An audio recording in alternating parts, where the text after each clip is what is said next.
عزیز طلبہ، ہمارا اگلا موضوع فلیمنگ کے دائیں ہاتھ کا قانون۔ آپ شکل دیکھ کر مشق کیجئے اور غور سے سنیے۔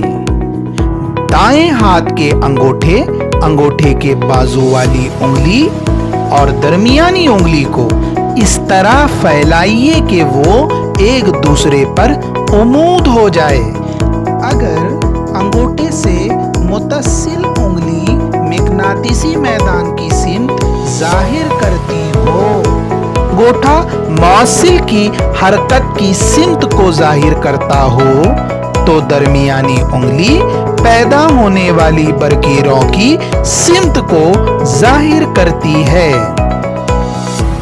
عزیز طلبہ، اس اینیمیشن ویڈیو کے ذریعے فلیمنگ کے دائیں ہاتھ کا قانون سمجھتے ہیں۔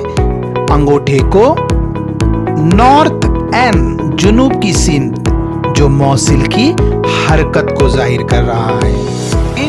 انگوٹھے سے متصل انگلی ساؤتھ ایس جو شمال کی سمت مقناطیسی میدان کی سمت کو ظاہر کر رہی ہے، اور درمیانی حصہ برقی رو کی سمت کو ظاہر کر رہا ہے۔